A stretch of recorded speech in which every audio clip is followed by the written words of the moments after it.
Hello, everyone. Welcome. Welcome to Free Minds Write Night.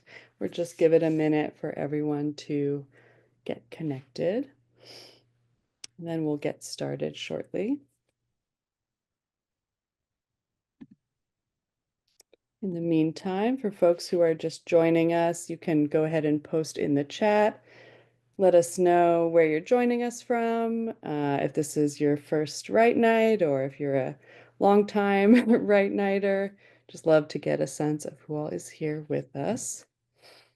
And while you're writing in the chat, please remember to click where it says there's a blue thing that might say hosts and panelists. You want to click on that and switch it to everyone to make sure that everyone can see your comments and we can all be part of the conversation.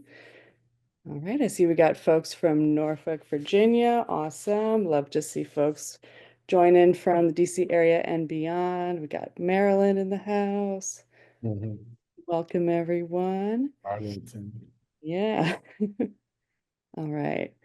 Give it another minute for folks to get online, and then we'll get started shortly. Oh, first time at Write Night. Welcome. Love to have you here.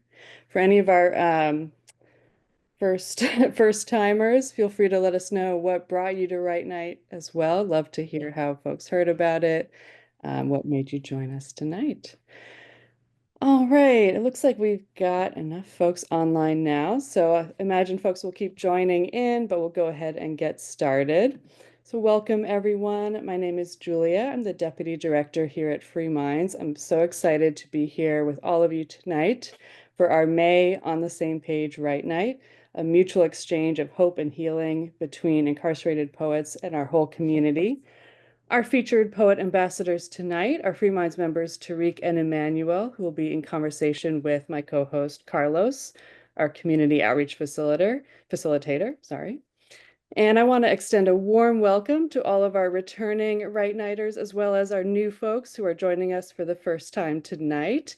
And for any Free Minds members too who are joining us, who are home in the community. If you just joined, please post in the chat where you are joining us from, and if this is your first Write Night, or if you've attended a Free Minds Write Night before. And before you leave a comment, be sure to click everyone in the chat box so that everyone can see all of those comments. Our incarcerated poets will be so thrilled to know how many community members are supporting them and all of the cities and states and countries, maybe, that folks are joining us from. Now, I just want to give you a quick rundown of how it's going to go tonight. We're going to have a conversation on Zoom with Tariq, Immanuel, Carlos, and myself, and you'll have a chance to answer any of your questions until about 7:25 p.m. Eastern Time. There's a Q&A button at the bottom of your screen, so if you have any questions, you can use that to send us questions, or you can post them in the chat as well. And after our conversation, Carlos will give us some quick tips on how to use the digital whiteboard that we use for poetry feedback. And then we'll send everyone over there to read and respond to all of the amazing poetry from our Free Minds members. Now I'm going to turn it over to Carlos, who's going to introduce our poet ambassadors tonight. Thank you, Julia. It's definitely wonderful to be in conversation with you and our amazing Not Right community. So welcome again, everyone. We are so glad that you are part of a strong community of ours. And now I have the honor of introducing our fantastic poet ambassadors, Tariq and Immanuel. So here's a little information about both of them. Tariq Arencia is a Free Minds Poet Ambassador who joined the organization in 2015 while incarcerated in federal prison. He was first incarcerated as an adult at the age of 16 and spent a total of 32 years behind bars before he was released in 2020 after being granted parole. During his incarceration, Tariq obtained his GED and became an avid reader and prolific poet. Tariq currently mentors youth in Washington, D.C., and escorts them safely to school through the Safe Passage program. He continues to write poetry, share his experience, and advocate in the community. His poetry is featured in Free Minds anthology, When You Hear Me, You Hear Us, Voices on Youth Incarceration. He recently completed his DC Justice Lab Policy Training Academy, a week-long training with the goal of helping participants eliminate barriers that prevent community members from participating in local policy making, and presented his proposal to bring trauma-informed mental health programming to the youth in DC. Um, Immanuel, Poet Ambassador Immanuel is a Free Minds member and of course a Poet Ambassador. He recently returned home under compassionate release after 12 years of incarceration. Immanuel first joined Free Minds in 2012, participating in a book club at the DC jail where he was incarcerated as an adult at the age of 16. Throughout his incarceration in DC jail and federal system, Immanuel shared many poems with Free Minds. In 2016, his poetry was selected for publication in American University's Takenda Literacy Magazine. Immanuel's poetry is also featured in all anthologies, the Untold Story of the Real Me, and When You Hear Me, You Hear Us, Voices on Youth Incarceration. He participated in a cooking apprenticeship, attended college business classes, and earned his HVAC and electrical certifications while incarcerated. Immanuel recently started his own personal training business and hopes to use his HVAC and electrician skills in the workforce. Thank you so much, Carlos, for those introductions. And thank you, Immanuel and Tariq, for being here with us tonight. I also want to say welcome home, Immanuel. And Tariq, congratulations on 5-year anniversary of coming home. This is also a sort of funny kind of full circle, maybe, well, not full circle because there's lots of new places to go, but Tariq and I did, I think, our first virtual Write Night, probably almost 5 years ago to this day. And it's wonderful to have you back again with us tonight. And Tariq, as a longtime poet ambassador with Free Minds, part of your role is bringing the voices of our members who can't be here with us because they are currently behind the wall, bringing their voices here so their energy and their spirit and their perspective is here with us. So I know you have a poem you wanted to share from Free Minds member TJ. I want to get us started with some poetry tonight. Thank you so much, Julia. Yeah, as always, it has been 5 years to 26th of this month makes 5 years, and it's definitely been challenging and experience, but it's been a blessing every day. So I'm glad to still be here with you, Julia. Yeah, but I like to read. I always like to read the poems for my members that are still incarcerated, just to give honor and just give voice to those who really need to be heard, who a population who haven't been heard their whole life. So specifically in this moment, I definitely want to let their voice be heard first. Remember Me in Words by TJT. Paint my portrait in 1,000 words, in every color of my poetry. Discard every tale you ever heard of the perspectives that misrepresent me. Capture my smiles and frowns in angled letters of passion, full of bold print and pain, italics embellishing eternal change. Paint me opaque, remember me in a million ways, as a nomadic soul constantly shifting in a human frame. Thank you for that reading. And for our folks listening, feel free to write in the chat anything that stands out to you about that poem as well, any favorite lines. I love the nomadic soul myself. And Tariq, I'm curious what stands out to you about this poem, or can you relate to it in any way? It's crazy because I relate every poem we read, I relate to it in some form or fashion. I guess just I don't know if the shared experience or just what the connection, but I think misrepresenting me, I felt really stood out because like myself, I know I've been misrepresented so many times by attorneys, judges, just everything. I've always been mischaracterized and misrepresented, feeling like nobody really knew me. So I definitely relate to that Yeah, I being appreciate misrepresented. And I think that speaks to the power of poetry too, that you're saying that you can always find some way to connect with every Free Minds poem that we read. And my hope for TJ and for all of our Free Minds poets is that, by being able to write your own story, that you can share and embrace that, full self and share that with the world so that hopefully we can stop so much misrepresentation. And I know you have another poem as well, one that you wrote a while back that you're going to share with the group before we dive into more questions. Yeah, this poem called "My Light" was written about my experience, one of my many experiences being in solitary confinement, or the shoe, which is another name for special housing. But it's all isolation, and I wasn't actually in isolation when I wrote this poem. I was still incarcerated, but just the experience is always with you in that environment. So it didn't take much for me to reach down and just and feel something and write. But I shared. Oh, also, one thing before I read the poem, also about the isolation cells or the shoe is always you think of a prison as being an isolated part of the country, rural areas and things like that. But the shoe is even in more isolated. It's usually in the if you can find an isolated part in the prison, that's where the shoe is. It's the furthest away from any noise, any life form, any human contact. It's almost like you're being buried alive, literally.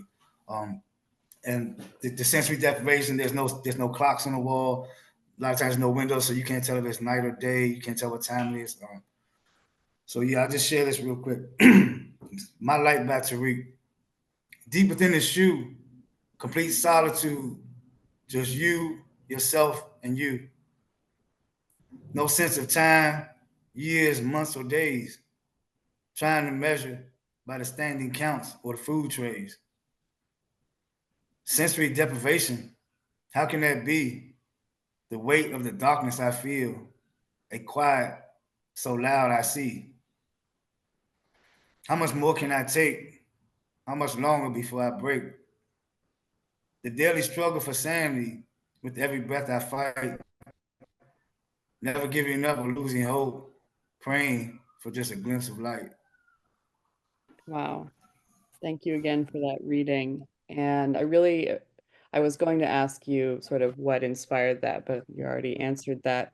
But I really appreciate what you shared and what is evident in the poem about the intense isolation and sensory deprivation, like you said. But there's also that hopeful note at the end of not giving up and looking for the light.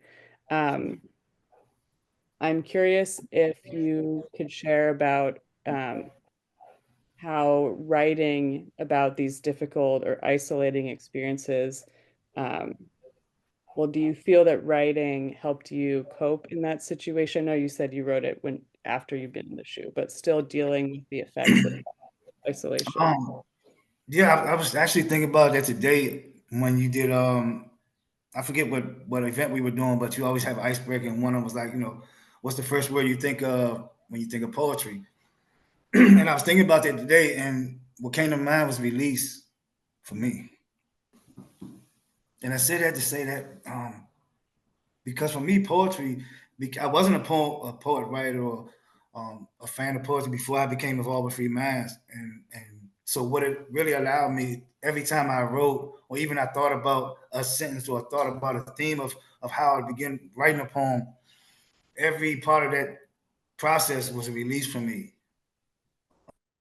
From picking up the pens, actual physically writing, balling up the paper and starting again. All of that was a release for me. And even talking about my poetry is also a release. So for me, it definitely has been even more so now that I'm home and struggling with my transition has been really just valuable in my understanding my emotional process and just releasing a lot of that stuff that I held inside. Yeah, I appreciate that. I feel like I have so many things I want to talk about, and I know we can't stay here all night, but um, I think it's really interesting to think about poetry as a form of connection as well. So I'm curious if you felt like when you were in that isolation upon isolation, like if reading or writing, um, if that was a way to stay connected to a community or to anyone on that, on the outside. Yeah, and that's excuse me, and that's the amazing thing about what really just I don't know, I guess I was so excited about when I became involved with Free Minds because of the connection that poetry allowed me to have with the quote free world or the real world. Because at that time when I met Free Minds, I had been incarcerated about 20 years now. So I didn't have any family members, didn't have any friends really. Right? I wasn't getting mail. So when you're in the shoe, when you're in the hole and you don't have somebody to write, you don't have letters to come in on you. So to send a poem out or to send just in a form of expression of something that you had on your mind or your heart and send it out into the world, um, and not knowing who touches it and reads it, but when you get it back with these amazing comments and just quotes, you immediate connection. Like this is somebody that you don't know, doesn't have an ulterior motive, doesn't have any family connection, but read something that you shared or you expressed, felt a connection, and in turn gave that connection and the reciprocal connection and energy back. And it's just like you alive and no pressure. But No yeah. pressure.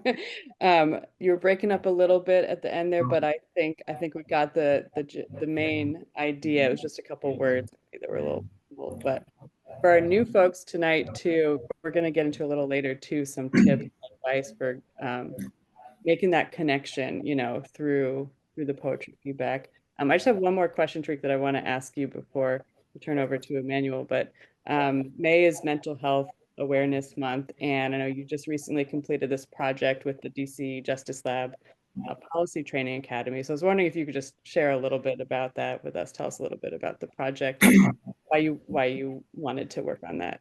Yeah, but thank you, Julia. Definitely, the Policy Training Academy of DC Justice Lab was an amazing experience. And again, what it allowed me to do was gain the tools and the information needed to effectively impact change in my community, understand how policy is formed, how it's changed, how council members, all these things. So it was an amazing experience. And what it allowed me to do was put my program together, which is called Trauma Education and Mentoring Services, or TEAMS for short, which where we teach young people not just about trauma, but specifically trauma in their bodies and how their bodies respond to trauma, how their bodies store trauma, and how they in turn respond to that stored trauma. And just give them the tools and information to make better choices and take the blame away from their behavior and the focus away from their behavior and put it on the trauma. And let's focus on that instead of criminalizing children and sending them up for a lifetime of pain. Because again, I went to prison as a child at 16, and I'm really still now at 54 years old, really understanding what that did to me and what it's still doing to me. So I feel like it's my passion to understand that first for me, and then to share that with other people, especially young people, to try to keep them and prevent them from making the same kind of choices in the trauma response. Thank you, Tariq. I really appreciate you sharing that. And I hope we see teams adopted and throughout the DC community someday soon. I think that sounds like a really um, transformational program for young folks in our community. Thank you. Thank you. I appreciate that. Thank you. Now I'm going to turn it over now to Carlos and Emmanuel, who are going to share some more poetry with us tonight. Thank you, Julia. Thank you, Tariq. Definitely, I was just stuck on here on that vivid picture you painted about just being in a prison cell, right? Which is it coincides with what I wanted to talk to Emmanuel about. Emmanuel, you are now serving as a poet ambassador like Tariq. And that being said, you have a poem for us to share from one of our Free Mind members that's incarcerated. Can you read that for us right now, real quick? Yes, absolutely. The prison is called, the poem is called Day in a Prison Cell. There's days I don't feel any love, and days when it rains, I can't see the sun. There's days locked in my cell with no room to run, and days filled with pain where everything feels numb. There's days I don't even want to write, and days with no food to make, nor an appetite.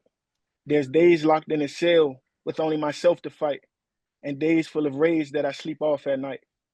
There's days when I know there's more to follow, and days I pray to God to be home tomorrow. There's days locked in a cell with a big pill to swallow, and days I dream of parades, then wake up at night crying in sorrow. Now there's days my family doesn't receive any calls, and days when I realize today's the most lonely of them all. Then there's days I spend hours staring at 4x4 walls, and days I feel like Ukraine coming to a fall. Prayfully, these days come to an end. To days I can finally spend with my family again, and no more days I feel like Daniel stuck in the lion's den. Strong poem, all strong words. Tell me, what sticks out to you from the about this poem, or how do you connect to this poem? Well, I connect to the poem because I didn't spend time in a prison cell, so I absolutely know exactly what he's feeling. Because being in prison is a different world in itself, but then when you're behind that door, it's a whole nother different world.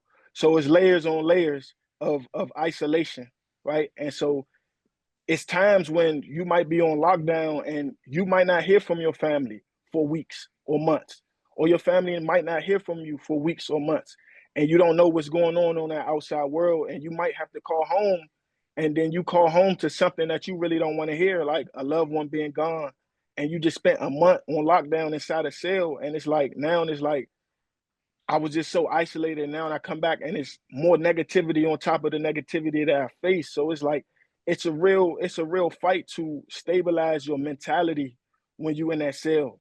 Because at any moment, like I seen it break the strongest of men mentally. You know what I'm saying? And it's nothing easy. So my experience with it is just like, I can relate to everything that he's felt for when you don't want to wake up. I mean, for when you don't have no food to eat or you don't want to eat what they giving you, to not being able to talk to my family. So it's just like, yeah, it's a lot that I can relate to this poem with. Yeah, for sure. And likewise, definitely relating to being trapped in that cell where you don't have any choices. Um, but you also had like a life-threatening kind of experience in the BOP while being stuck behind a cell. Briefly, can you tell us like what happened? And how did writing like afterwards like help you cope with that, with all of that?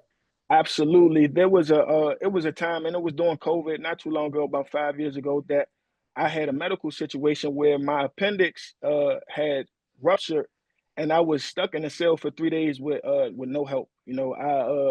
I couldn't help myself because I'm not like it's not like I'm free where I can go to a doctor or talk to a doctor or go to a hospital. I have to communicate with somebody else who then communicate with medical staff, and then if they don't communicate sufficiently, then it's just like I'm stuck on my own. So I was stuck in a cell for 3 days, going through that and suffering through that, and it was a very very tragic experience that it changed my mentality, greatly. You know what I'm saying? And positive ways and not just negative. But at the same time, after that experience, I had put that experience on paper just so people can be able to have a descriptive imagery of what I went through. Because sometimes, people, you can say something to a person and they might not get it, but if you can really describe and be descriptive in what you are telling them, then they'll be able to relate to it even more. And that was Yeah. my whole objective of it. Beautifully said, Emmanuel. And the thing that sticks out to me is like wounds heal, right? But the one that takes the longest to heal is those mental scars. Absolutely. And I like as you're telling that story, it's like that pops up to me, like mentally, what were you going through as you were going through that physical part of it? You know what I mean? So definitely love you, love that you share that with us. And I also know that you've written a lot of poems over the years with Free Minds. And we also have a poem to share written by yourself. Can you read that for us? Yes, absolutely. This poem I wrote when I was about 19 years old. It's called My Passion, right? The passion I have for writing is a feeling of peace and tranquility, the desire to inspire myself ambitiously, a sense of freedom without actually being free, unlocking my chains with this poetic key. exceeding beyond this feeling of imprisonment. My mind directs these orchestrated sentences, creatively creating these lines of inspiration, carefully planting my seed on this literary plantation. I open the eyes to many who listen, a 19-year-old convict writing from prison, forever devoted to this paper and pen, my passion, my love, my new best friend. Man, love that. Beautiful writing. And correct me if I'm wrong. You started writing poetry since you were 16. Yeah, I started writing when I was 16, when I met Free Minds, and I was on a juvenile block at that time. I was 16 years old. And ever since then I kept writing, and I got better as I wrote. I got a lot better as I wrote, but it started when I was 16. And that's a very young age, right? How did like joining Free Minds help you cope with all that that you were going through at those, especially at that age at 16? Well, Free Minds helped me a lot, especially during my beginning period of being in prison, because while I was on a juvenile block, I was on 23-1, right? Meaning I was on lockdown. I come out for 1 hour, and the rest of the time I'm 23 hours in my cell. And this is as a juvenile. So my mind is already not fully developed. So mentally, that was like the most torturous thing I've been through, because I'm in the cell 23 hours, and then I'm coming out the cell at 12 in the morning, 1 in the morning, and they expect me to be able to reach my family or the people, I talk to. And it's like, now I'm alone because I can't talk to nobody at 1 in the morning or 2 in the morning. So I'm in the cell. So by that happening, Free Minds, this is where I met Free Minds, and they came around. They used to come around, and they would give us things to write. They would give us books to read, and them, coming to me at that time was a big relief, because I didn't feel as alone as I was in that cell by myself. They was coming every week. They was talking and engaging with me, and they was giving me things to keep my mind, from mentally cracking, because like I said, at that age, being in isolation is torture by itself. It is. It definitely is. And I like how you said that. Like I didn't, you didn't feel as alone in that cell. And this is a question for both, well, everybody here. Tariq, you mentioned a little bit about it, but you could chime in if you want to add something to, like, how important is receiving mail while in the inside? Immanuel. Immanuel, Say that again. how important is it to receive mail while in the inside? Oh man, that's a big importance. Like, receiving mail is opening a gift, man. It's like a gift, because especially when you don't have anybody, right? So it's like, when you don't have anybody and then you receive mail, a source where you know that they don't have to send you mail, you just become more grateful, right? And it's just it's more appreciated. Like, mail is a necessity in prison, and a lot of people don't know how important it is. So they don't take the time out to write letters. But when you do get those letters, it makes a whole lot different. It makes a big difference. Big difference. Tariq, you want to add something to that? Yeah, again, man, I can't even stress the importance enough of communication and connection. Before emails and all that, the core links, mail was the only form of real connection and communication. It's so to the point where, like, you'll lay in your bunk in the shoe and you'll hear the CO come on the chair with the mail, because you know what time they pass it out every day. Mm-hmm. And you hear him come down the chair, it gets close to your cell. Like, literally, my heart would race at times. Just the anticipation, like, man, maybe knowing I didn't have anything come, but you would just, maybe somebody would slide something under my door. Yeah. And when you got to your door, if he slid something under the door, you would feel that. And if he went past it, it'd be like, every day, you just felt that. So for me, again, like I said, after doing so much time and not getting any mail, when I started writing the Free Minds, started sending my poems out and getting the responses back, that was everything. And again, like I said, when I was released 5 years ago, one of the few things that I took with me was all my poems, and I show us a few of them, all the comments from Free Minds, from the Writing Nights. These are the things, like these. Yeah, I brought these with me because, again, they were just not important at that moment, but they're important to me now and will be for the rest of my life because of what they mean and what they represent. Man, I appreciate you sharing that, right? That's like, I don't know, like something you just hold on to dear life, man, because it's the meaning behind it, right? And since you pull that up, right, let me ask you, like, there's a lot of, especially the folks that are new here for the first time, what advice do you have for them, for those that are about to give the feedback in a minute? Again, just be genuine. Just be real. Like I said, these poems, these works, these expressions of pain for a lot of us are just that, expressions of pain or vulnerable expressions. So just to have somebody, to trust somebody with that is everything. So anything from any comment at all, as long as it's genuine, and heartfelt. Like I said, the comments from keep your head up to keep hope alive. To, like I said, one of the most ones I say all the time is that the first time somebody wrote "I love you" on a paper, and Mhm.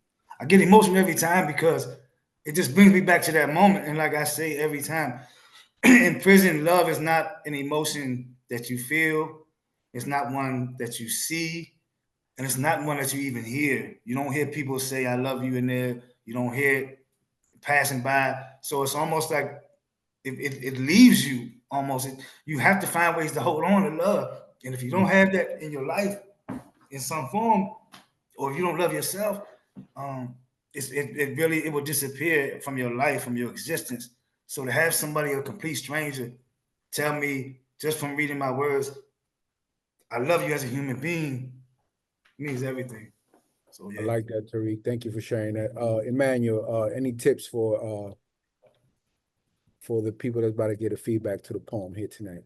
Yeah, just piggybacking off what Tariq said, man, you just want to be genuine, Mhm. we're not here to be perfectionists or we're not here to be the expert critics. You don't have to be specific in your critique. You just relate, and you open yourself up to somebody's else's experience, and you comment on that. You just show your empathy or your sympathy, and it comes as something that should be done without effort, right? You shouldn't exert a whole lot of effort into it, because it's just your opinion, and opinions is how we feel, so it's not something that you're gonna be wrong or right for critiquing it on, just express how you feel, how it made you feel, and how it made you look at, or how it made you be able to relate to that person's experience. Man, that's deep, man. Thank you both. Julia, we have any other questions? We do. We've got a couple questions from folks in the audience. This is to anyone on the Zoom tonight. What is a piece of advice you would give to someone completely new to the world of poetry? Advice for a new poet. Open your heart and let your hand write. That's it. Yeah, I would say the same thing. Just write from your emotions, man. Write from your feelings. However you feel. A lot of my writings came from how I felt at a specific moment, whether it was watching something on TV, whether it was talking to somebody, so it's just, it could be like your own personal journal, you know what I'm saying? So it's just like it comes from a place of yourself. I love that. And the idea that like there's no right or wrong, and that's one of the reasons we do poetry so much at Free Minds too, is it's really just about expression, just expressing yourself. Um, all right. We've got a few more questions coming in. Um, Another anonymous person from the audience said, "You both are so beautifully expressive. What advice do you have for others going through trauma? How writing and community can help?" I like that question. Uh, Go ahead, Emmanuel. You can go first. Yeah, when it comes to writing, and you having trauma and you trying to express yourself, it's you want to give a person, when you writing it, you give a person an opportunity to be able to see what you went through, right? And then you give yourself an outlet to talk to somebody without having to be too intimate, personally, one-on-one, or somebody like in your face. So now you writing to somebody, or you expressing yourself to somebody on a piece of paper, but it's not like somebody's right in front of you. So now you're able to give this piece of work to somebody, and they are able to understand what you've been through without it being too intimate or too up close and personal. Yeah, I'd say the same thing again. Just for me, it really has been a critical part of my healing process, because what poetry really allowed me to do even while I was incarcerated was to get into touch with certain emotions on certain aspects of my life, certain experiences that have always been with me, even if they've happened 30, 40 years ago. And I was able to be vulnerable with the page, because the page doesn't judge me. The page allows me to feel safe. It allows me to trust it, because again, it's there for me. And I used it as an avenue again to heal and to identify my own emotions that need to be addressed and healed. So it's critical for me in my healing process. And you said that in such a poetic way too. Really appreciate that. And we have one more question. This one I maybe kind of you might maybe kind of similar in the response. But the last question before we get into the poetry feedback, what helped you to hold on to hope while incarcerated and dealing with so many physical and mental challenges? I would say for me, man, it was just, my faith and determination. Like, my faith kept me strong, and my determination to not break. It kept me motivated. It kept me being able to push. Like, I know a lot of people, I didn't seen a lot of people, going to prison and they allow it to overcome them. And I didn't want to be that. I didn't want to be subjected to coming out of prison defeated. I wanted to show that I was resilient. I was above what the average people would expect a person to go in and come out as, and that was my focus. It's just like I was just determined to be better than what everybody else thought I could be or would expect me to be. Yeah, I'd say the same thing. Well said, Emmanuel. It was to be honest with you, I didn't have hope early on in my incarceration. I didn't have any hope. I had succumbed to the fact that I was a menace to society. It was all these things that society said I was, and me being in this, as a child, you being in an adult prison, everything reminds you that you must really be a bad child. You must really be a terrible, terrible human being to put you in this environment at this age, as a child.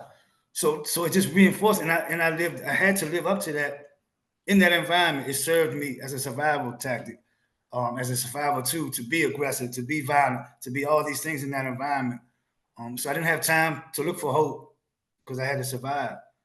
So once I got so caught up in surviving, it wasn't until about maybe 2001, like I said, after my mother was killed, that it made me take a step back and say, um, how did my life end up like this? Why did I end up like this? Why did I hurt people?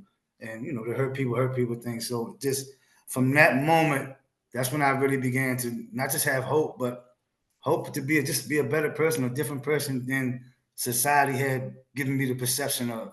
And I knew I was that person. So that's where my hope came from. Thank you so much, Tariq and Immanuel. Like I said before, I feel like we could talk for another hour tonight, but so much wisdom that you guys have both shared with us tonight, and I really, really appreciate that. I really appreciate you both for being here with us. Now I'm going to turn it over to Carlos because we do want to make sure we make time for our members who are still incarcerated, and we want to get that feedback to them. So Carlos is going to walk us through how we all can do that tonight. Yeah. One moment, Judy. You remember this picture? Okay, you see this? You can't see it. Yeah, I do. I can see, We yeah. were locked up. Yeah, all right. I just want That was that was in for the Pittsburgh. folks watching, yeah, the FCI Petersburg is a prison in Virginia, and you can't see our faces, they're too small, but Yeah, we are both in that. 2015. So we've come Yeah. a long way, Jude. And I said thank you all the way. We have come a long way. That's incredible. Wow. 10 years on. Thank you for that, Tariq. Thank you. That's that Free Minds history. Thank you all. And thank you everybody for joining tonight too. Before I give you some tips and tricks about how to navigate the virtual board called Miro, I also wanted to just give you for a couple of ways to get involved. First, support DC's autonomy. So that the DC residents can manage our own district budget, including essential funding for reentry services and other supports for people coming home from incarceration. There's a link in the chat, so click on it to learn more. And if you want to support our work, you can donate to help us welcome more incarcerated and formerly incarcerated members into the Free Minds family. Also head to the link in the chat for more information on that. Every little bit helps, even if it's $1, that'll be enough to send our poets feedback back to them. So again, let me give you some tips on how to maneuver in a platform Miro. It's simple. 5 quick things that you must remember. The first of them being that blue arrow. The arrow has to be blue and it opens the door and it lets you start moving and writing. The most common one is hit T for text. And that's the easiest one. And just click over to the poem where you're trying to make a comment and get started with your typing. You can enlarge the poems with the zoom buttons at the bottom right of the screen. And sometimes it's blurry, so just wait for it and it will become clear. And then you could also scroll to the right to see more poems. And finally, put the poem's first name and your first name. That's just like a one-on-one friendly thing of communication between two people. There are 3 mirror boards in the table. Each one has different poems, so make sure you check all of them out. The first page here on the mirror board also has the links to the other tables that you could check out. Mirror works best on your computer or tablet. So if you're using like your phone, we recommend using this Google document that is also with the poems, that also has the poems, and you can check it out. It's a little easier. You can leave your comments on there as well. If you have any questions or need support, you'll call our staff. They will be available until 8:30 p.m. and that number will also be in the chat. So thank you again, and I hope you enjoy the poetry feedback. Julia? Oops, rushing to unmute myself. Thank you so much, Carlos. Thank you again to Tariq and Immanuel, and thank you to everyone who has joined us tonight. And we hope to see you over there on the poetry boards. Before we wrap up, you'll see that link in the chat, and you can click that link, and that'll take you to the poetry like Carlos just showed on his screen. And we hope you enjoy all of the amazing poems that our members have shared with us tonight. And we hope to see you at our next Write Night as well later in the summer. We will be closing the Zoom momentarily, so go ahead and click that link in the chat if you haven't already to begin reading and responding to the poems. Thank you and have a wonderful night. And Thank you all. yeah, Thank you all. Thank you, thank you, thank you. Appreciate you, everybody. Have a great night, y'all. appreciate all of you. And you can find that link in the chat, and you can find you can call their website, sorry, not call our website, call a phone number for tech support if you run into any challenges. All right, and we hope to see you all soon. The next Write Night will be a Write Week, a whole week of poetry in June, and then we'll be back on Zoom for a Write Night, a single night again after that in July. And all of that information is on our website as well, freemindsbookclub.org. All right, thank you so much, everyone. I typed in the chat. Thank you, everybody, for all the kind words. I don't know if it went in there, so I just want to say thank you again for everybody. Thank you, Carlos, Julia, and Immanuel. Thank you so much. I've been doing my best to try to keep up with the chat while and I'm sure I may have missed some comments, but really appreciate everyone who's been such an active, wonderful, engaged audience, and we hope to see you again soon. Yep. Great night, everyone.